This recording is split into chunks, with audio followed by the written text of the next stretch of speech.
ஜிப்ராயில் அலைஹிஸ்ஸலாத்து வஸ்ஸலாம் அவர்கள் பெருமானாரிடத்தில் வந்து சொன்னார்கள், நாயகமே, உங்கள் மனைவி கதீஜாவுக்கு நான் சலாம் சொல்ல ஆசைப்படுகிறேன். அன்னை கதீஜா ரலியல்லாஹு இடத்துல போய் கேட்கிறார்கள், இதைவிட பெரிய பாக்கியம் என்ன இருக்கிறது, அழைத்து வாருங்கள் ரசூலே. ஜிப்ராயில் வருகிறார்கள், சலாம் சொல்லுகிறார்கள். வந்தது ஜிப்ராயிலா என்று சோதிக்க வேண்டும். சம்மணம் போட்டு அமர்ந்து கொண்டு பெருமானாரை, நாயகமே என் மடியில் அமருங்கள் என்றார்கள். ஜிப்ராயில் நம்மை பார்த்து கொண்டிருக்கிறாரான்னு கேட்டாங்க. ஆமா, பார்த்துக்கிட்டு தான் இருக்கிறாரு.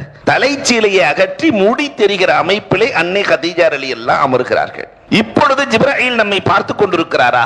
பெருமானார் சொன்னார்கள், தலை தெறிக்க ஓடிக்கொண்டிருக்கிறார். அப்ப வந்தது ஜிப்ராயில் தான்.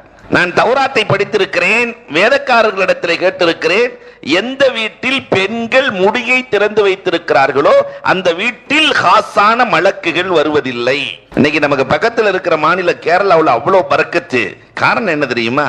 அவர்கள் எந்த நேரத்திலும் முடியை திறப்பதில்லை.